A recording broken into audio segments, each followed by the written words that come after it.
Hi friends, welcome to Zeenath's world. இன்னைக்கு நம்ம பண்ண போற ரெசிபி கேரளா அவியல். இந்த ரெசிபியை பண்றதுக்கு முன்னாடி இந்த சேனலை புதுசா பார்க்கறவங்க ப்ளீஸ் Subscribe பண்ணுங்க.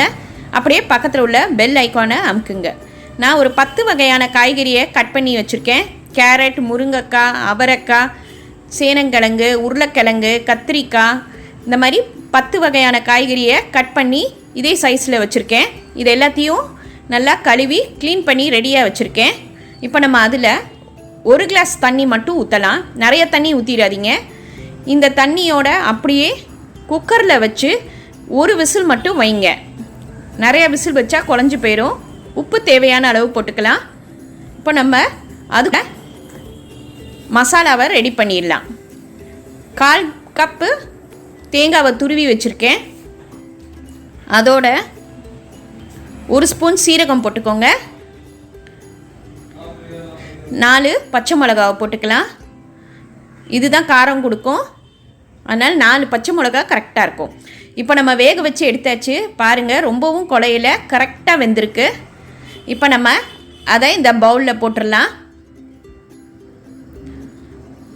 இப்போ நம்ம அரைச்சி வச்சுருந்தோம்ல அந்த தேங்காய் மசாலா, அதை இதில் போட்டுடலாம்.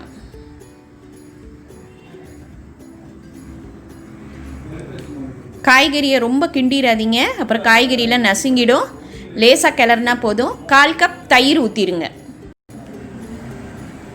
நல்லா ஃப்ரெஷ்ஷான தயிராக ஊற்றிக்கோங்க. அப்போ தான் அவியல் நல்லா டேஸ்ட்டாக இருக்கும்.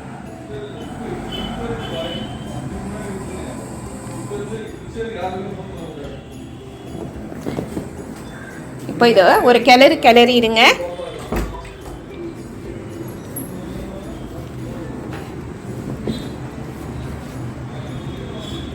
இப்போ நம்ம இதை அடுப்பில் சிம்மில் வச்சுருவோம்.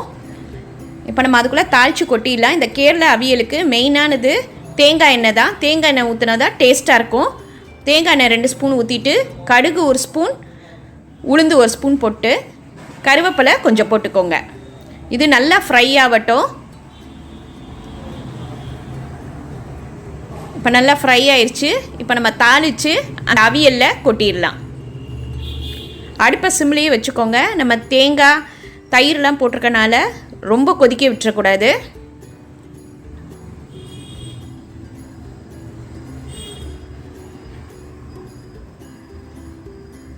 இப்போ எல்லாத்தையும் நல்லா கிளறிடுங்க. லாஸ்ட்டாக இதில் நம்ம 1 ஸ்பூன் மஞ்சத்தூள் போட்டுடலாம். அவ்வளோதான். நம்ம வேறு எந்த மசாலாவும் போட தேவை கிடையாது. இப்போ இதை நல்லா கிண்டி விட்டுட்டு